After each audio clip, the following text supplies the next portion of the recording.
Okay. Good afternoon. It is Tuesday, October 22nd, 5:15 p.m. And with a quorum of members present, I'm going to be calling the Finance Committee to order. We've got well, it's not a deep agenda. It's going to be, we got a lot of stuff to talk about this evening. And just to kind of expedite things before we get moving, the mayor he had something he wanted to say quick about agenda item 5 before. So we'll let him speak on number 5, and then we're going to go into the meeting. Thanks, Mike. I have another matter to attend to, so I want to just hit this quick. Just to clear up any confusion, because I had given some guidance that didn't play out very well out there. So if what I want to put emphasis on, the goal is to not raise the levy or increase the levy more than $912,737. That's 2.5%. That's still an increase of 2.5%. That's the goal. If we pass a budget that has a pool closure, I will veto it. If we pass a budget that has Sylvan Hill closing, I will close it. If we pass a budget that has a wheel tax that isn't properly offset by cuts, I will veto it.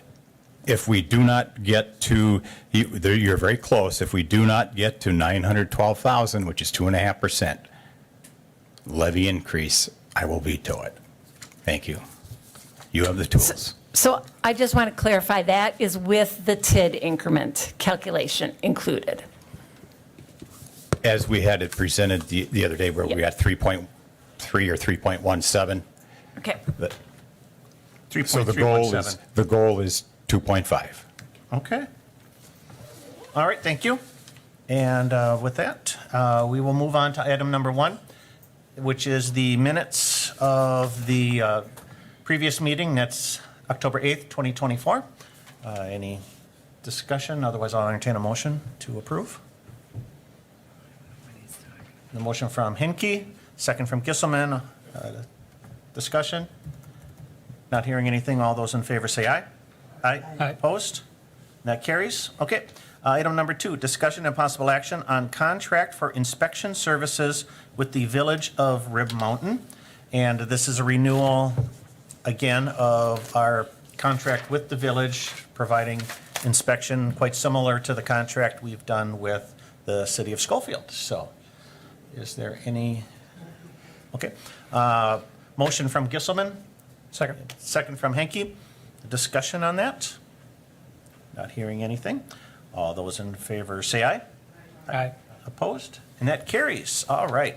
Item number 3, discussion and possible action reallocating unspent ARPA funds and related budget modification for the purchase of 2 tri-axle dump trucks. And we had a good amount of information here in the packet. Right. And I think I just wanted to add to this conversation. We had talked previously as a finance committee that, if we have leftover money once that December 31st, 24 deadline, we really can't reallocate it to another project. So we had talked about the fact that we're still earning interest on those funds. And so, it would be best if we basically came up with some backup projects that we could commit those funds prior to December 31st, 24, so that we would not be in a position that we had to return ARPA funds back to the feds. So this is, I guess, the solution that we've come up with. That was easy to encumber the funds before December 31st, 24, and something that we would do the work regardless. And Eric provided the information. Okay. Is this does it look like, looking at the spreadsheet of available, balance, monies in the ARPA fund, does it look like we're going to have some projects that aren't going to make the finish line? Or We could. Catholic Charities is one. We'll have some leftover money on the River Edge Trail. I think the one area that is difficult to predict is vacancies in some of the positions that we're currently funding through ARPA. I think as you heard from the fire chief, he's been experiencing vacancies, so, we could have situations where we could have some vacancies in those ARPA positions that could accumulate funds, because that's 2 years of positions. So I think this was really just the goal, to not have to have any situation where we had leftover ARPA money. Okay. Discussion on that? Anybody have any questions? Alder Tierney? Yes. My question is, when I'm looking at the open request for proposals for dump body, V-box, wing, and hydraulic systems, there were 2 proposals received. Monroe was $218,005, and then there was truck equipment at $271,972, and I'm wondering why they're requesting we take the higher one. That's almost $50,000 more. Hi, thank you. Actually, the reason for that is the vendor for that split it apart, so we actually asked for separate quotes for the hook lift, and the other vendor included it in there. So when we combine them together, we're still going with the lowest overall bid, if that makes sense. Because the one vendor didn't submit it, they included that purchase in with their other bid. Okay, but when I'm adding 218,500 and 43,920, it's still less.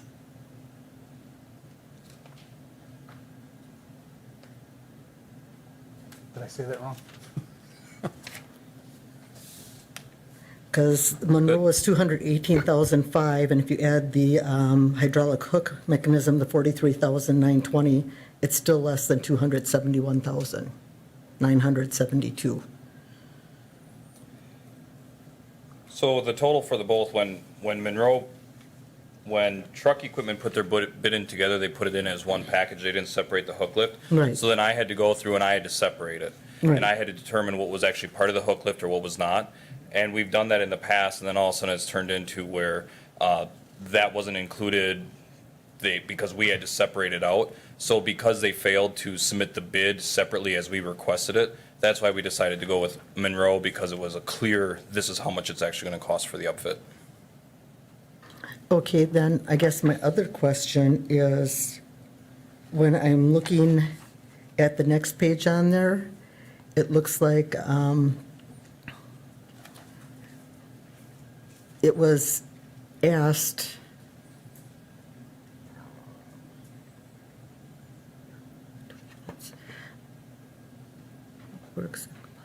hang on 1 second.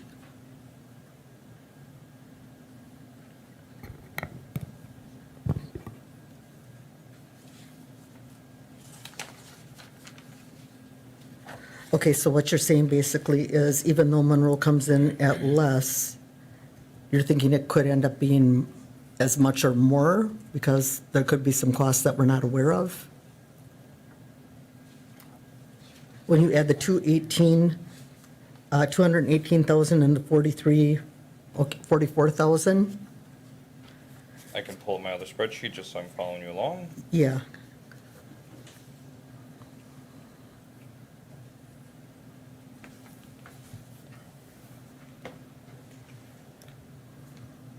It's actually, the Monroe was the low bid, was it not? With the, This is about a $10,000 difference? Yeah, Monroe with the hook lift and the upfit together is low bid. It is. It yeah, it's is. 261,925, not 271. Yeah, so Oh, total okay. for both the upfits with the hook lift, it comes into roughly $20,000 cheaper Okay. total.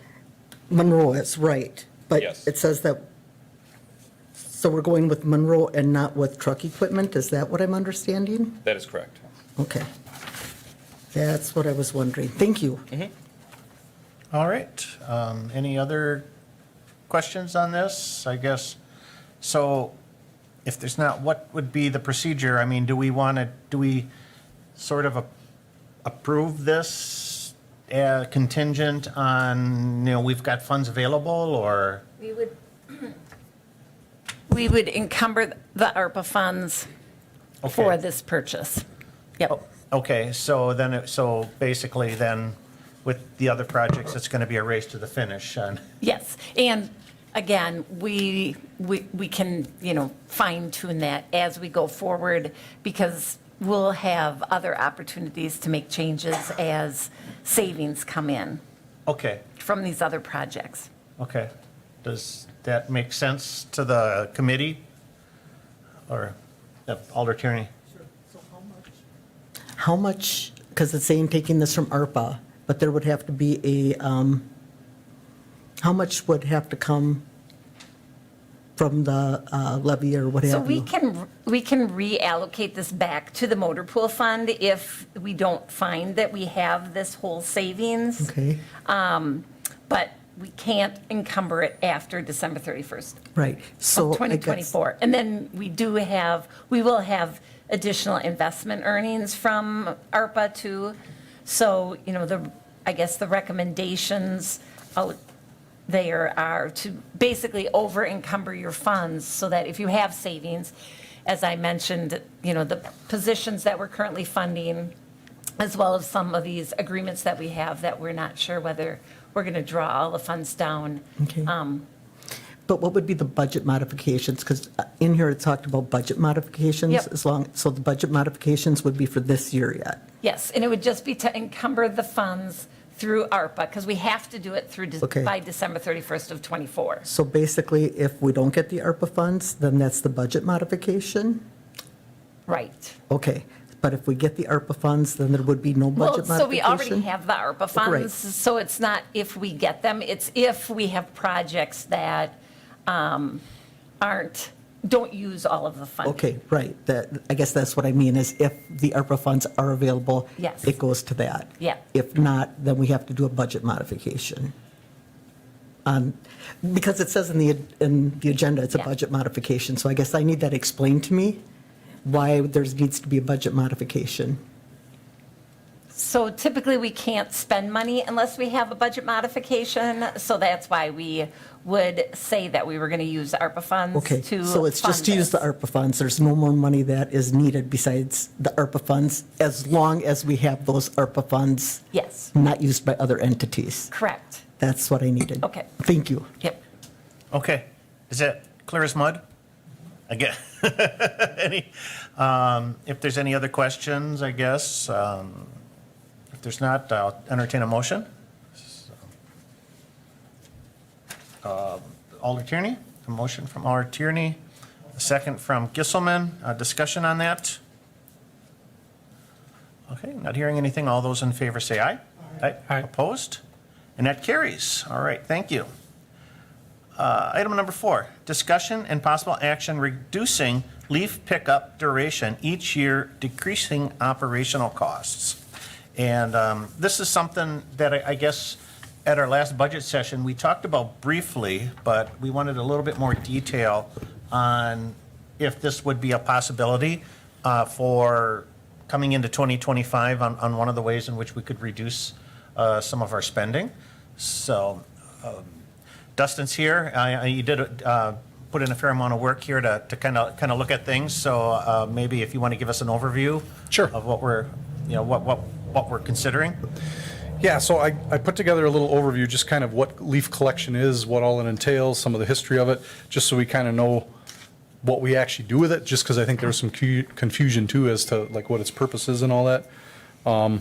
So leaf collection was actually not designed as a service to citizens. It was actually a service to the city for protection of our storm sewers, trying to keep leaves from clogging it up, causing us to go in, have to jet them out, unclog lines, stuff like that. It also prevents flooding when those lines plug up, stuff like that.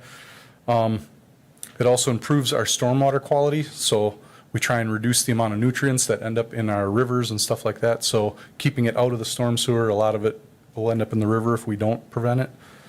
The other thing is a little bit of safety prevention there. So bare pavement's the best surface. Whenever there's leaves on it, it's slipperier, stuff like that.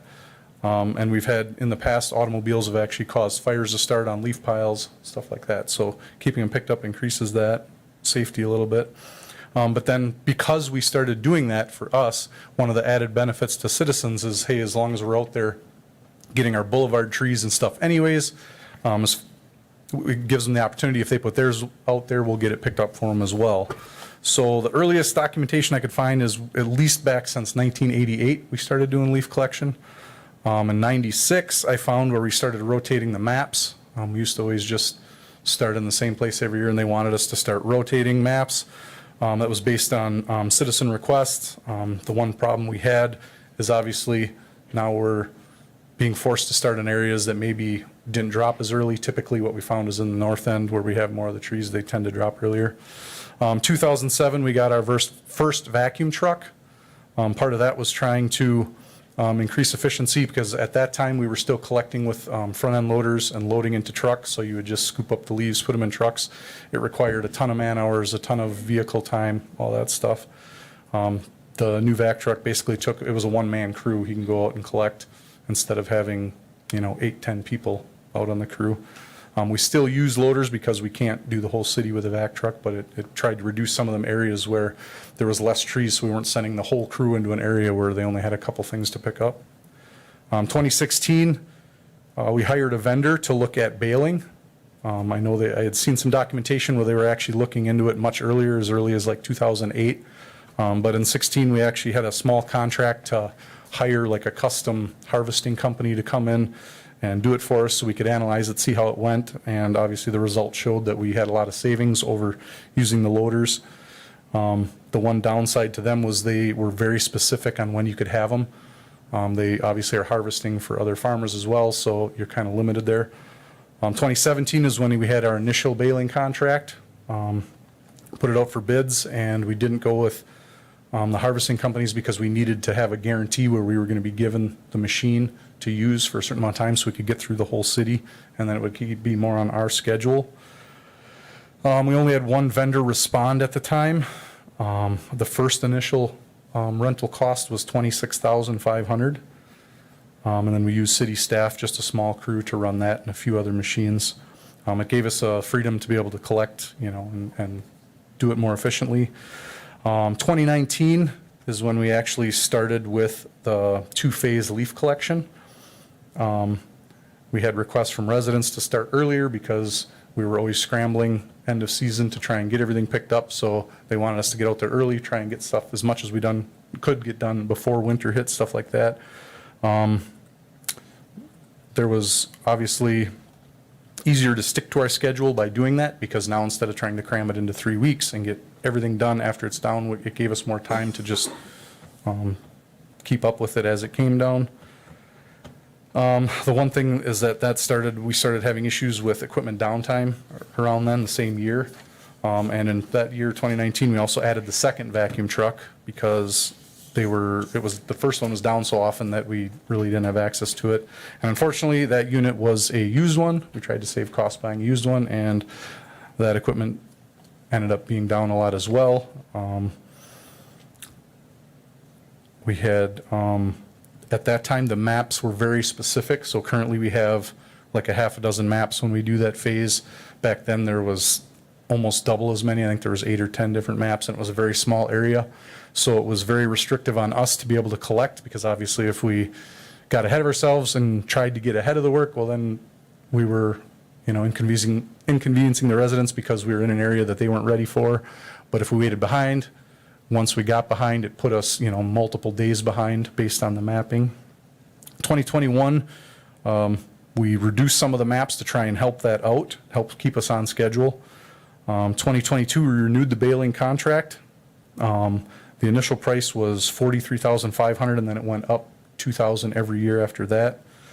Around that time frame, obviously 2020, that's when equipment prices started skyrocketing. We did look into some of our farm equipment vendors.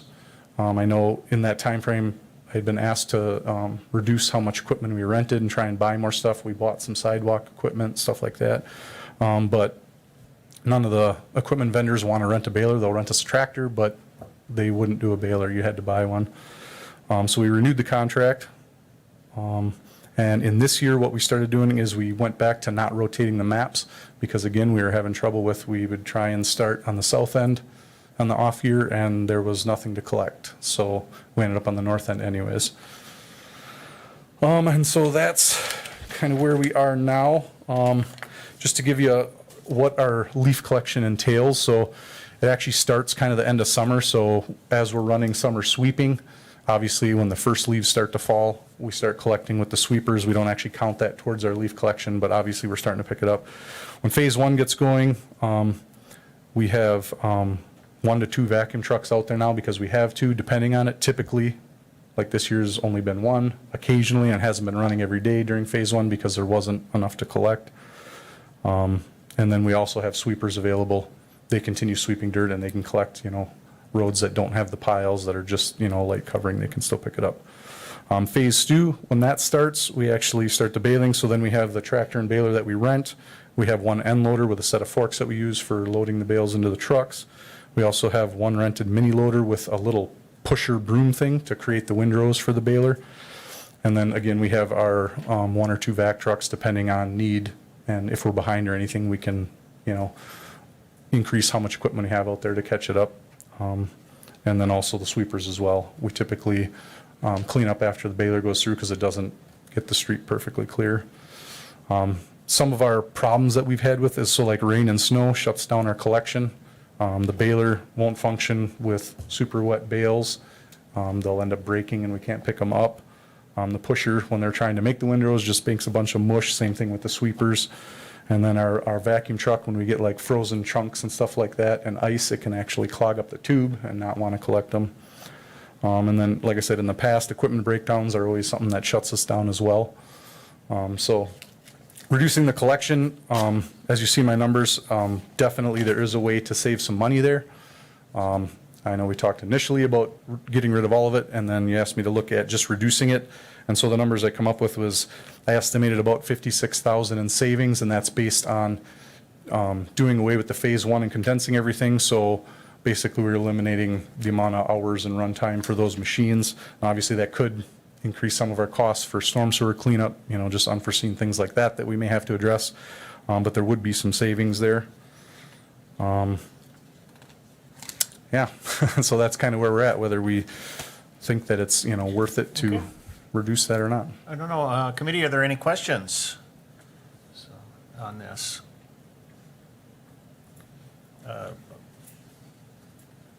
Alder Tierney? Thank you for putting the time into that. Sure. I'm sure that Yep. that wasn't an easy feat. But after listening to all of this and seeing the past couple of years, phase 1 is iffy. A lot of trees haven't dropped leaves. And what I keep hearing from, and I'm sure others, why are we even doing it this early? My tree hasn't dropped a single leaf yet, blah, blah, blah. And yeah, there's a phase 2, which is, I'm sure, the bulk of it. So I guess in my opinion, I would support going down to just 1 leaf pickup and taking some savings on that. That would be where I'm at. But again, thank you for putting the time into that. Sure. Yeah, I know we've seen the fall season, or the summer season, I should say, linger on, and fall being, warmer than typically, for the last 2 or 3 years, and that has delayed the dropping of the leaves. I don't think the leaves in my backyard dropped until this last week, and usually it's by the, early October, I'm raking those things up. So I get what you mean. It's I don't know if the schedule, if the schedule can be tweaked for climate change, kind of move things back, back a little bit, but then. I remember 2 years ago, October 31st, we had that big snowstorm, and all of the leaves on my boulevard were turned to ice, and they sat there all winter long. So it's, I get how this window is so, just, it's crazy, Yeah, when I look back at some of our history, I think since like 2018, there's only been 1 year that we didn't have snow in October yet. So that snow in October still statistically is a concern. It's, and we've been lucky the last couple of years. So any other questions, discussion? Alder Gisselman, looks like you're still ruminating. Okay, so is this something we want to consider as part of the budget, reducing spending? Do we want to maintain the level of service? I understand I really can see the the importance of keeping our storm sewers clear. It's so that come wintertime, you're not spending that extra effort. And I do know that, our wastewater utility is under tremendous pressure to keep its nutrient levels as low as possible. Unfortunately, the leaf pickup can't help offset that, but it's still a good practice to keep that stuff out of the river. So, go ahead. So, just the way I read this is it's a reduction of the motor pool charges that you think you'll experience. So not real savings. It's just a transfer from one budget to another budget. Pretty much, yeah, we're just reducing our usage and condensing it, because obviously we're still going to have the baler, all that other stuff to do it. It's just on a condensed timeline. And there will be, fuel, things like that, that Yep. are saved. But So we still pay the employees regardless of if they're vacuuming the streets or not. It's just that charge back to the motor pool does not happen. So the savings might not be as Yeah, prominent. because if they're not doing leaf collection, they'll be doing something else. We just kind of reallocate what work they're doing. So that savings might not really impact us as much as we think it does if it's, I don't know, maybe not. Any other discussion? We don't have to take action on this, I guess. It's something we can think about. We can put it aside, with the other budget reductions, because it is on our budget reduction worksheet that was in your packet, so if you, we can just, if everybody's amenable, we can just move ahead with the rest of the budget discussion and then lump that in. It sounds like, okay, I got a consensus there. So we will do that. All right. Thank you, Dustin. I really appreciate it, all that hard work in giving us that timeline. It's,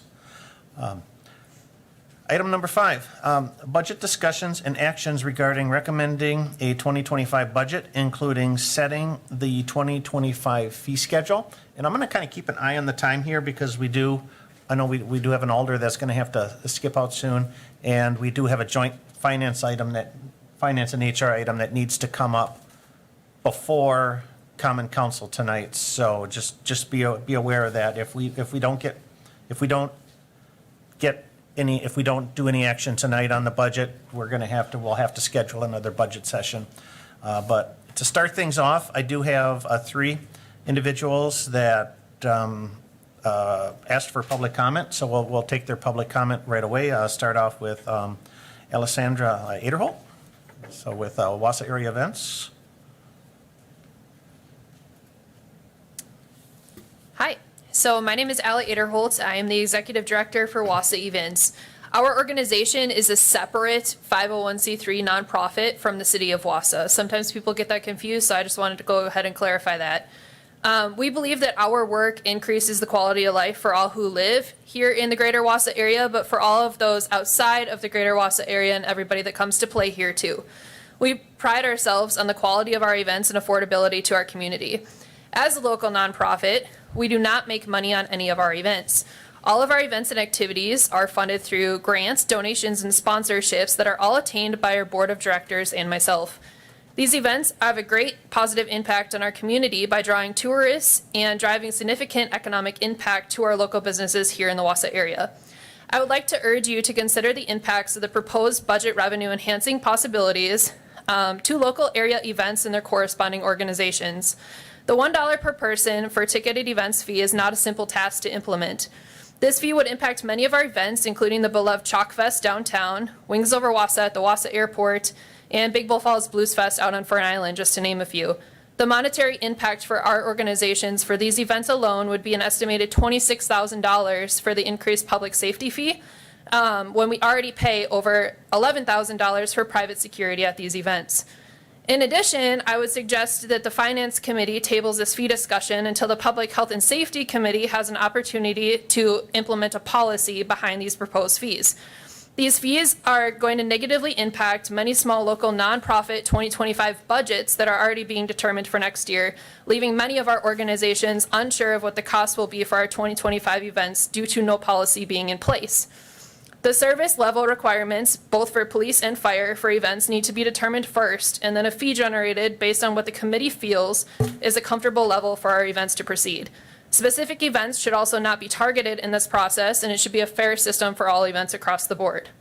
In discussions with other executive directors and event organizers, we are concerned about the increase in cost to our organizations to hold these free events for the community or ticketed events, posing the concern for the continuation of our organizations. In a world where everything is increasing in price, we are also concerned about the effects of an increased ticket price to our attendees in the community too. Many of our organizations have already increased the cost of these events to help offset the cost for vendors or for our tents or our toilets, which have all gone up an estimated 5 to 10% just from this last year into 2025. $1 might not seem like a lot, but for many of our events, our Wingus over Wausau and the Hmong American Center's Hmong Festival, that's a 20% ticket increase from last year. Our events are also not cut and dry on attendance. For example, we know that Wings Over Wausau is a larger event and requires more city support, and we're 100% willing to talk about that and have further conversation. But it's not a cut and dry, just $1 per ticketed event makes sense for every single event when every attendance is extremely different and every event suits different needs. We want nothing more than to continue these beloved events in our partnership with the City of Wausau departments. Unfortunately, that might not be possible if the increased fees continue to impact our operations. We understand that there needs to be a solution and are willing to work with you to find one. We urge you to consider the impacts to the quality of life for residents here in Wausau, the impacts to our local businesses, and ultimately the long-lasting impacts to local nonprofits here like Wausau Events before making this decision. Thank you. All right, thank you. Thanks. Next up is Pete Valiska, also from Wausau Events. Thank you. Pete Valiska, Board President, Wausau Events. I had addressed in Budget Session 3 in relation to the 400 block, specifically the $12,000 line item that you have on there for public safety. Just wanted to reiterate some of the comments that I had made and add some things. First and foremost, a lot of folks don't know, and I listed off all of the things that do go into the concerts on the square. And as we had talked last time, there is no room tax that comes to us for that. There are no other city dollars or anything. Those are completely funded by funds that we go out and procure. And as I talked about, between the bands, the sound lights, the porta potties, trash, city permits, parks fees, insurance, staff, all of those things, we're in excess of $4,000 per concert before a note even is played, before a performer takes the stage. And to add another $1,000 onto each week's event is quite a dramatic increase for us. And one of the things that we have to look at is, I know the budget item that you're looking at targets specifically our 12 concerts that we have on the 400 block, but there are a lot of other concerts and other things that occur on that 400 block that are free. And so from our standpoint, a targeting of all of the events would probably be more of a fair look for the city, rather than just targeting those 12 concerts that we have that are free to the public. A lot of the things that we have to do, and we look through our budget numbers, if that were to go forward, we would probably have to look at reducing the number of concerts that we have on the 400 block in 2025. Just a rough number would be probably a reduction of 3. And we would need to do that to keep our budget in check, and that would obviously have an impact on quality of life. The folks that come down to the concerts on the 400 block, it's really a community event, and the police department does a great job, and I fully understand that they need to be funded. But from our standpoint, this is an additional, financial burden that we're going to struggle with on this. A $1 per ticket. Ellie talked about, hey, we need to figure that out. We need to figure out what the policy is based on attendance, based on what Matt and Todd tell us that we need for police presence at those events. In addition, our concerts downtown, we had to move two of them this last season because of weather. One of them turned out to be a meteorological error, but we had to move them. And I can tell you that we heard from not only the business owners, but the employees downtown that work at the businesses, that if those concerts aren't held, it is a huge impact to their business. It's an impact to the restaurants that are located downtown. It's an impact to the retail stores that are downtown and to the other businesses that are downtown. And so we would ask that, before that fee is implemented on us for the 400 block, that you would look at all the events that occur down there on the 400 block and also look and say, is that the fee that actually needs to be implemented? It would be a financial burden, and like I said, we would really have to look at, we just increased several years back the number of concerts from 8 to 12, and we would really have to look at cutting back on some of those concerts, and we don't want to do that. But from a standpoint of, we just learned today our fees to the Wausau Marathon County Parks Department is going up. So we're going to have significant fees throughout our events that are going to go up. We found out that our tents are going up more than 10% for our events. Our porta potties are going up more than 10%. We've got increases across the board. And in an environment economically where this was a tough year for us to get sponsorships, we did very well, but we don't know how next year is going to hold yet. And we're trying to put our budget together just like the city is. And so I would just ask that you consider those things when you're looking at that line item, that $12,000 for specifically for our concerts on the square. Any questions at all? All right, well, thank you. Thanks, Mike. And then finally, we got Tim White from the Wausau Area Convention and Visitors Bureau. Thank you. Good evening, committee members and staff. You have a hard job. This is difficult. And I appreciate all the hard work and attention to detail, because it's a lot of detail. And I realize it's very difficult to make decisions, especially when it comes to budget and cutting things. And so I acknowledge that, and I think most of us do in the community, the hard work that you're putting in, and we appreciate it. I would echo many of the concerns that Wausau Events has brought up. I think, again, it's, equity for nonprofits that want to hold events. As the tourism entity in the greater Wausau area, we constantly talk with partners and potential partners about bringing in other events, the visitor experience.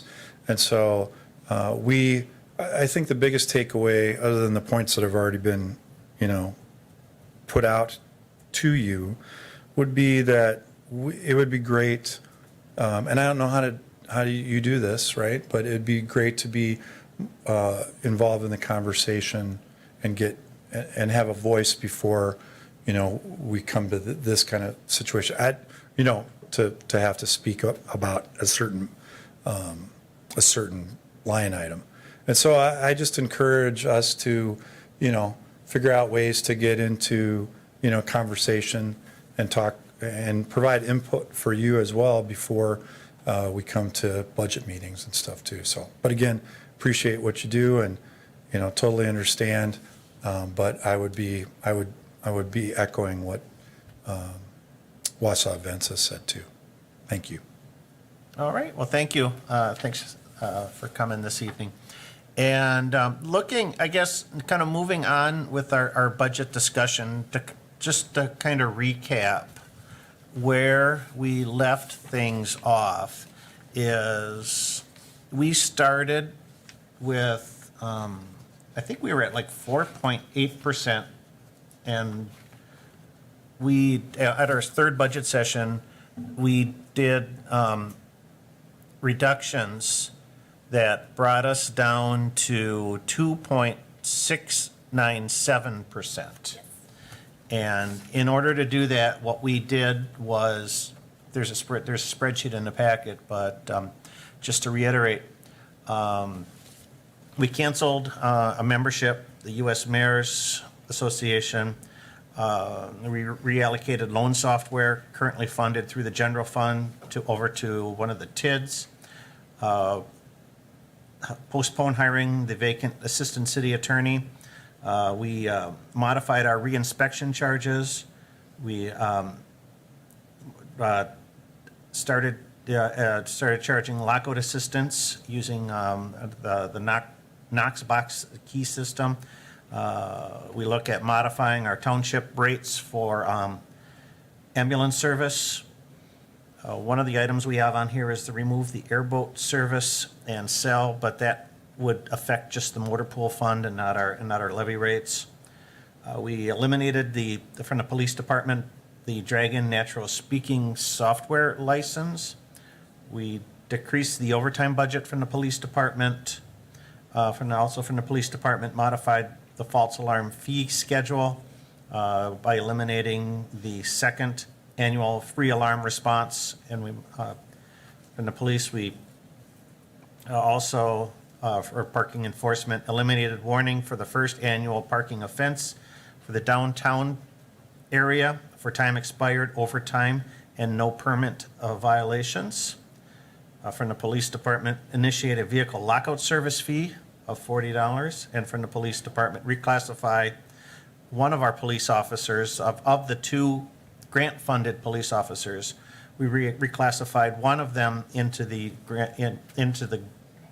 back into the grant fund, and one stays into the general fund, which amounted to a net budget impact from reductions and fee enhancements of $266,066.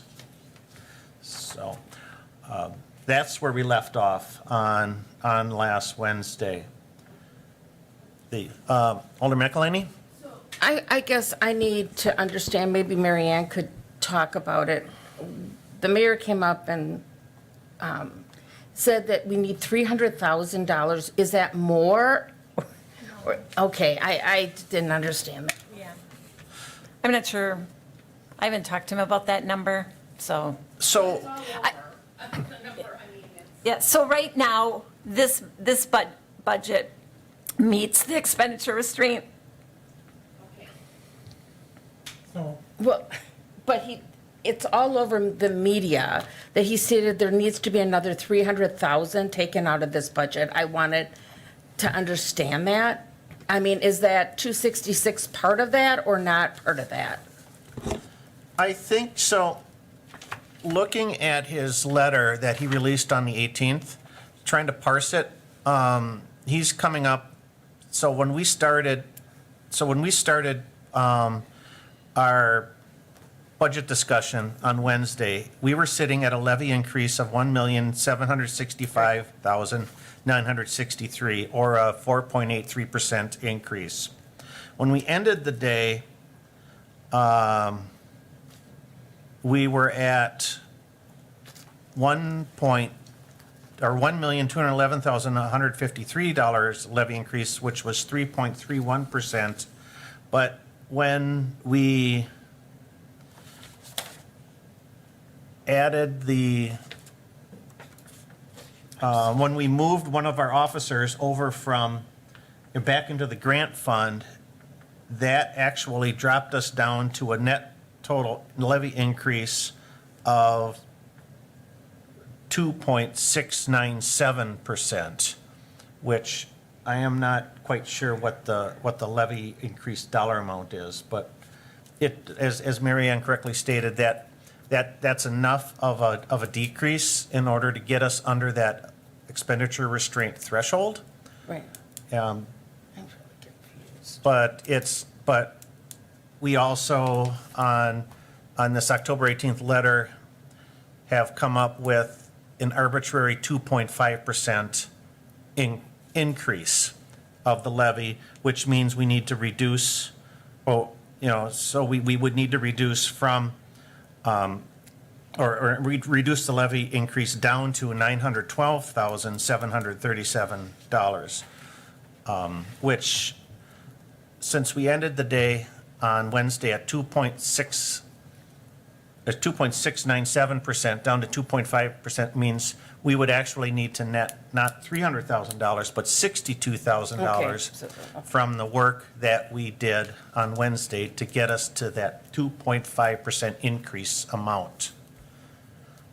So it's not as big as so the cuts aren't as big as what the mayor is looking at. You know, we've done a great deal of the work, but we just need, I guess, if where we stand today, we can say all in, all done, because we meet expenditure restraint. But if we want to get to that 2.5%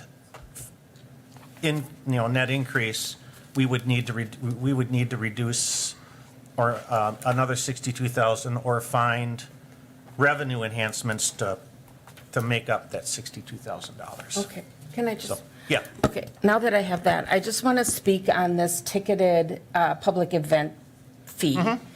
I am definitely in support of this. Our overtime for police and fire is not going to go down for these events every year. They're going to go up. It is the world we live in, and this is a big strain. I mean, we talk about, quality of life. I've heard from many of residents that live in my district, and tax increases also decrease our quality of life. We talked about last session that these events are not specifically for City of Wausau residents, but we are, as City of Wausau residents and taxpayers and renters, are paying the price for the safety and security. I don't know if you want, you or Todd talked to us last time, but one of us, I want to kind of talk about, I think, this isn't punitive, but it is the reality of the situation. Overtime is expensive. It is stress and strain on our forces, both by fire and police. And so I guess when you're the one who put this in here, I would assume, what were your thoughts? Well, I mean, we were given direction to come up with additional revenues or cuts to be able to impact the budget. We know that just for police, for the special events, not just all Wausau area events, Right. but all special All. events in 2024 cost approximately $100,000, give or take a couple. I agree with you that the cost is not going to go down if we maintain the same number of special events. One of the struggles for us is always, let me back up and just say that one of the things that makes Wausau special is the 400 block events and the fair that goes on and the different organizations that put events on. But every time an event gets put on, a check is written on behalf of the taxpayers through the cost for the Wausau Police Department to staff appropriately. What's not open for debate really is, I will always staff what we believe to be appropriate and professional public safety at the special events. And we look at all of those very carefully when we make those decisions. So it's very expensive. We have looked at other communities and some of the things that they do. I've talked to my partner, Chad Billup, the sheriff. They're struggling with the exact same issues we are and trying to figure out how to maintain appropriate public safety and have it be affordable. So for me, what's important is we are always going to, if the council approves a special event and we're holding it in the city of Wausau, we're going to have enough police officers there that we can handle what we would anticipate potential situations to be to make it safe. How that's paid for, if I'm sounding flippant, like, I don't care, we're going to staff it. At the end of the day, the policy body needs to decide, is that cost something that's put on the levy and subsidized for the events that go on because of the benefit that the city receives from it? Or do we need a process in order to recoup some of the funds to cover the costs for those special events so we can continue to have them? I don't have an opinion on how that occurs. if this were a debate class, I could argue both sides. What just isn't really up for debate is the fact that we need police when we're going to put thousands of people in one location. It would be malpractice on my part not to put police officers there. So the exercise we were given is what are potential revenues or cuts, and we took that task seriously. The challenges that I gave our staff when we went through this is I don't want any revenue enhancements or cuts that would cause a member of this community to say, you know, before this budget process, we used to have a good police department. And I don't want any staff member of the police department to say, before this budget process, we used to have a great place to work. And I'm comfortable with all of these things, but I'm also not here saying, please cut my budget. So it's a tough spot to be in. But that was the thought process behind this, is that it is unsustainable for us from an overtime standpoint if at some point in the future, a policy decision is not made that creates the funding mechanism for us to be able to provide those services. Okay, thank you. Okay. Any other questions on this? Alder Tierney? And I agree with Alder McElhaney. We live in a world where, unfortunately, we need more security than less. And it's just a fact of life now. And as the chief said, with that security comes a cost. And I completely agree, and I think that cost should be passed down to the people who attend those. If I want to attend the Wings Over Wausau, which I have, and it's great, I'm going to be willing to pay that extra dollar. I mean, there has been many of these where they also collect food at these, and I'm going to bring my plastic bag full of food to donate too. It's worth it to me to pay that extra dollar and have a police presence there that will hopefully deter anybody who has a thought of doing harm in a crowd situation. I think a dollar is fair for the security that just that police presence in a gathering like that gives people. It gives that sense of security. It certainly does for me. So I agree with you, Alder McElhaney, on this. I think it's also fair just to recognize that these are some preliminary numbers. Weather can impact things, and then there's additional work that this policy body is going to need to do to determine what's a ticketed event. Are we talking about our 5K races, our marathon? There are additional decisions in order to create the policy. It's kind of a chicken and egg thing. Do we make a decision and then put the effort into the policy, or do we write a policy not knowing whether the decision's going to be made? Yeah. Alder Hinkie, and then Alder McElhaney. I guess that's where my thought was going was, can we say this is okay and then refer to public health and safety to come up with that? I don't think, I just looked at the calendar for public health and safety, and I think it's like the third, we just had one yesterday. So unless you can get a special meeting and the chair isn't here, and then we would have to have somebody, like legal or somebody put it together, but we could probably do that. I mean, All of this is for 2025, right? So Right. could we do this in the budget? And Oh, then, yeah. And then by the end of the year, have have the- a Yeah, something I ready? think so. I absolutely think so, yeah. It just couldn't be done, I don't think, before the budget hearing. Would that? No. Would that be able to? I would tend to agree with that. So. No, and I agree with that, but I still think this would have, I personally would like to see this go to public health and safety so they make a ordinance for us. And, Absolutely. I think that, this is a pretty big, this is a fundamental change on how we address, public safety at public events. And definitely, public health and safety needs to weigh in on this. I mean, we could say X amount of money could be, allocated in the budget that we would like to see for, to cover public safety and to keep, so that we can take some of that burden off the levy. But in order to, we would need a policy, moving forward. We could even stair step this instead of going all, you know what I mean? I mean, we could take some, I don't know where we are in the budget, but take some and kind of stair step it with public health and safety. I mean, once we start doing a policy on this of what is a ticketed event. And I think it's all going to matter of how much police presence is needed. I think that's what's going to be the driving factor of what needs that surcharge or whatever you call it compared to, you know, I don't know how much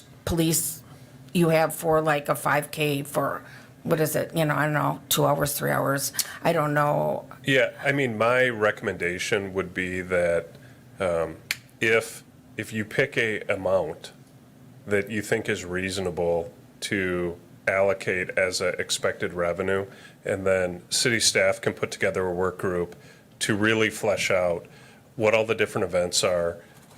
We can parse out the costs of different events. We have that spreadsheeted out right now to look at every single special event that occurred and what those costs are. Bring that back to Public Health and Safety or the committee of your choice to really flesh out a policy on how much per ticket, and because we just stole from Walworth County that charges $1 a ticket, right? So to really flesh out the fine details of that. And I don't think it's inappropriate to work with the Wausau events as well as the other organizations that put things on, the fair organizers and the Hmong Association for their special event that's ticketed. So there's tremendous amount of work that can be done that could include collaboration, and then bring that back to you. So you're not trying to figure out what the policy is going to be. We can bring you recommendations based on staff work. I think that's a really good idea, because, you know, the $157,500 number is, that's just an estimate, and we don't know what, you know, actual event attendance or weather or anything could impact that number. We might want to start with just a lower target and work from there, I guess. I mean, I would much rather have you pick a target of, say, 50% of that and say $75,000. And then by the end of next year, I think Mary Ann uses the word profit at the end, so that it's better than being under, right? Yeah. So, Excess revenue, I think, is a more fitting term for, you know, a municipality. But yeah, I get what you mean, and that's kind of the direction I was leading at, so. I mean, the only other thing I would add is, in addition to the cost of bodies and the overtime and the wages, there are additional technologies that are being employed at special events that we don't necessarily utilize right now, but are becoming the standard and different practices. So I attended our insurance company CivMix special event training for police, and we have work to do, and those things are expensive. So as I look to the future to figure out how are we going to do those things and what's the training and the purchase of those technologies to meet minimum industry standards for special events, that's going to cost money.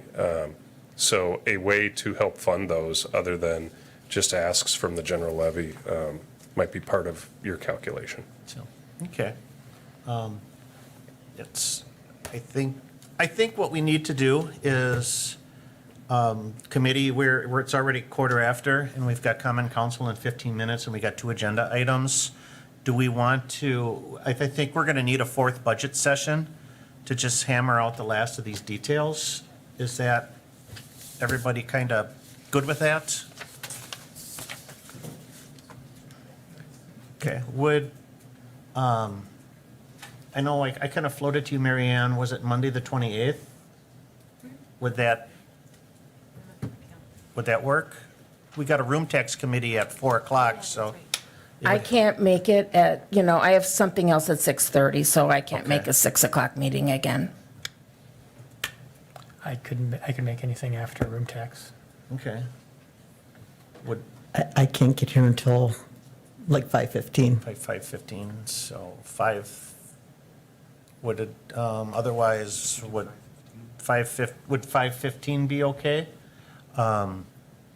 I think maybe an hour, If you could get me, get me out by 6:15. 6:15, we could probably get this finished up in an hour. So, 5:15. okay. We'll do it 5:15 on Monday, October 28th. And we will finish, we will, yeah, I think we can, we're so close, I think.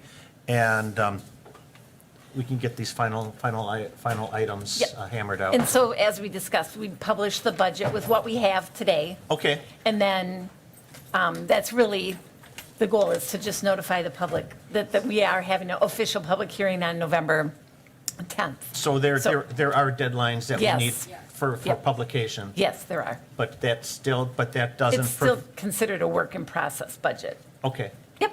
so, okay. All right, and we're going to finish up these last two items quick so we can get reset for council. Item number 5, budget discussions and actions regarding recommending a 2025 budget Number 6, discussion and possible actions approving budget modification for the Airport Hangar 2 roof replacement project. And this is a budget mod, I guess. Eric's here going to give us a little bit of detail. Yeah, this came late. It came as an addendum because we just found this out yesterday as they were tearing the roof off over at the airport. In the memo, I tried to explain briefly what the issues that were uncovered. Some were code issues that we need to address, and also the fact that there were 3 layers of roofing on that roof. And obviously, that all had to come off for us to get all the way down to the decking. And that had to come off, be removed and disposed of properly. We had $230,000 in the budget. The bid came in at $211,000, leaving us about $19,000 remaining. So this budget mod would be an additional $21,000. Okay. This is, that bid is to replace 3 roofs. Fire Station 3, the airport, and then one of the roofs down at DPW. Okay. The other option would be to hold off on one of the other roofs if you didn't want to do a budget Did want to do a modification. budget mod. Right. So, all right. Do we have? Yes, we've earned quite a bit of interest on, in the. Oh, so we've got a sufficient interest income in the capital projects fund to fund this overage. So it would be.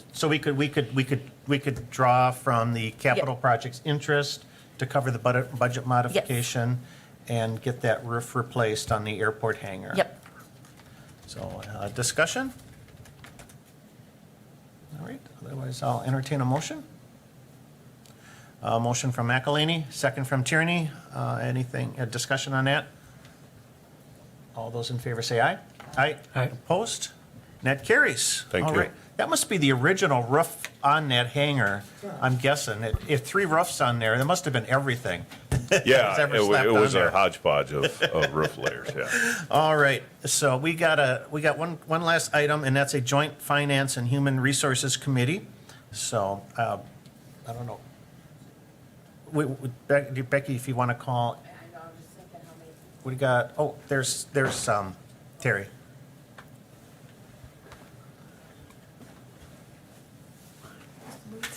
I also think I'm the only one that's not on there, so Yeah. you would still have 3. Yeah, I was counting. Yeah. Okay. So, it is October 22nd at 6:20, and I'm calling this HR committee to order. We have a quorum in council chambers.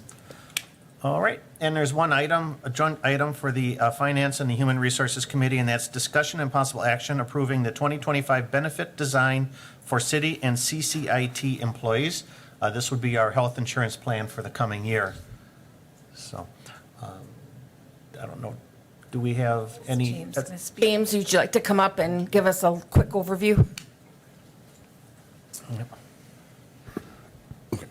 Well, the overview is it turned out to be really good news for us. I think the ending increase was, I think, about 2.5%, which in this climate that is a great price for that. I think late this weekend, we did see there was going to be a change in the vision. But again, that's going to be even less cost, so that's something good for us too. And I'd like to, I think that was amended. Ann sent me something saying that she amended that in the packet about the, with the reduced eye care. Yes. So, and again, I want to thank Ann and also our brokers, because they really worked hard on that, because I think in that initial meeting, we were told that our increase was going to be around 20%. So we were able to, which Ann really did a lot of the heavy lifting with the brokers, and they were able to get that down to about 2.5%. And I think that's going to really help everyone concerned. Mm-hmm. Just to add, so in 24, we had two plans that we offered to employees, a broad plan, which they had a choice to go to any health care that was considered in network, and that premium was one cost. And then we had a discounted plan where you could really only go to a Marshfield clinic. There obviously were nuances to both of them to ensure that there was proper coverage. The 25 plan would be an Aspirus-only plan. So all employees would have only one plan option, and it would be an Aspirus-only plan. So obviously, again, it would have access if you have unusual health needs, like to go to UW-Madison or things like that, but locally, your plan would be an Aspirus only. And we would not be the only agency to migrate in this direction.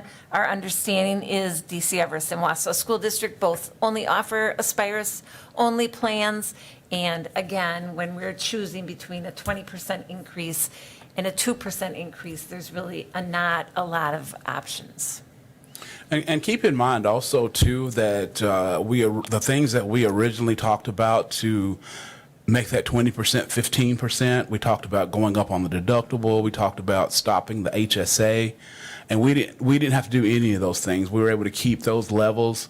We kept our deductible where it was, and we're going to continue, at least for this year, to fund that HSA. So, we don't live in a perfect world, and I know that's going to impact some people, and we don't take that lightly, but that's just kind of the world that we live in right now, because again, like Mary Ann said, 20% versus 2.5% is a pretty easy decision to make when you're getting a comparable service. If the service was not as good, it wouldn't be that good of a decision. But we feel like this is going to benefit everyone. Yeah, I would tend to agree with Aspirus being our home healthcare provider. That is definitely good news. And I think too, looking at for 2026, a guaranteed renewal of 9.5% baked in that takes a lot of stress off, for the following year. I guess, Alder Tierney? And again, thank you for putting the work into getting those comparisons. But I also think that when you're looking at this, an increase in deductible and taking away the HSA would have affected everybody and not in a positive manner. So yet you're going to have some people that might have to look at switching their primary care from Marshfield to Aspirus, but it's affecting less people and it's saving the city money. All right, if there's no other questions, I guess, on finance, I will entertain a motion to approve. A motion from Tierney, a second from McElhaney. Discussion? All those in favor say aye. Aye. Opposed? And that carries. Okay, for HR, I'll take a motion to accept. Motion by Killian, second by Tierney. All in favor say aye. Aye. Any opposed? That passes unanimously as well. All right, thank you.